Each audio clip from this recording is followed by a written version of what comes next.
All right, so I'm going to go ahead and go through letters A and B off of our calculus readiness. I'll just kind of talk our way through these problems pretty quickly. I think most of them are pretty light on the amount of calculations necessary. I'll just kind of talk our way through a few of those problems. So let's get it going on it. So when we start off this whole journey, we're going to start by thinking about the fact that how do you simplify sometimes a fairly obnoxious looking equation or expression, I should say. So one of the rules that we have back from like elementary school is that if you ever divide by a fraction, you go ahead and you flip-flop and multiply, as I was always taught. So I'm going to have these two expressions that I'm going to flip around a little teeny bit. And of course, that gets me a little bit better. And this is one of those topics of algebra that algebra 2 specifically, like simplifying rational expressions, that a lot of people don't like. But what we're going to do is we're going to factor this thing up really well. And so notice this -7 in this one. I'm going to flip it around and leave this as an x minus 3. We're going to look through this problem. I don't have a lot that I could do here, but this one is an x times an x minus 3. And then, of course, we want to do a little bit of work to simplify things where we can, but we could certainly kill those two pieces, and we could leave it as the expression -7 times 2x plus 3 all over x times x plus 3. But we should make a little note that if you look at this, it looks like everything is well and good, but we still have a little bit of an issue that we could not allow x to be 3 because it doesn't appear that 3 is a problem in the domain now, but it was originally.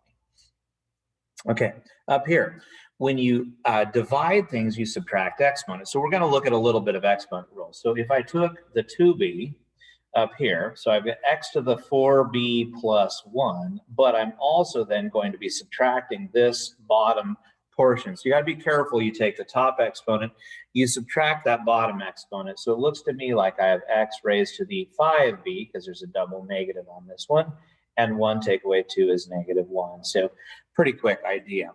Over here, one of the things you want to do is if you ever have logarithm questions, you really want to try to combine them up as much as you possibly can. And I want to get w by itself, so I'm going to leave that alone, and I'm going to rewrite this as the log of x to the 1/5, because remember, coefficients can become exponents back and forth at will, and in logarithms, a subtraction leads to division. So one step only is that if the log of w equals the log of this stuff over here, then w has to be that same piece of information. Over here, a little simple rule is that if you have 3 to the 1/4 power times 3 to the 1/5 power, again, similar rule to this one, if you have a common base, you subtract exponents. So in this case, we have a common base and we're multiplying, so we can add. So of course, if I have 5/20ths plus 4/20ths, if I made a quick common denominator, this would be 3 to the 9/20ths, which is kind of gross, but that's our answer. Or we could say the 20th root of 3 to the 9th. Either one of those would be a valid expression. We did this one class, 27 to the 1/3 is 3. It's a cube root. You know, only thing in there was the fact that this negative exponent means there is a reciprocal. And here, we're not supposed to have radicals in the denominator. So if we were to multiply the numerator and the denominator by what we call the conjugate, which is basically rewrite that over, but we're going to rewrite that over with a plus in the middle as opposed to the minus where it began. The numerator is fairly straightforward, but we got to work through the denominator. Because if you distribute this, root x times root x, of course, is x. But this outer and inner terms right here, I've got these two roots being multiplied are the same as these two roots, but I've got a positive here and a negative. Those are going to cancel, so I'm not going to bother to take the time. And then I have this x plus 1 over here, but it's a negative times a positive, so I got a negative. So it appears that my numerator stayed as it was, and my denominator is now a -1, which means all I have to do is just simplify it a little teeny bit, because of course dividing by -1 is going to flip our signs. Okay, so that's all of part A.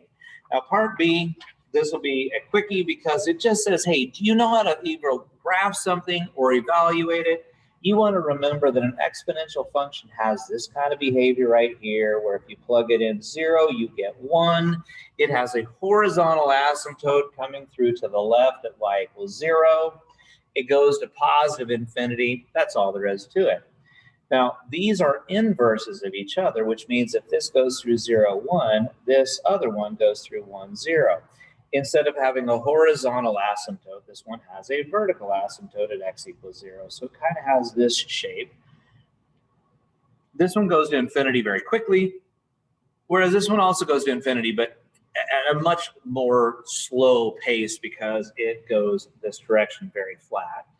Now, moving on over here, f of 0, well, e to the 0 is 1. So f of 0 is e to the 0, which is 1.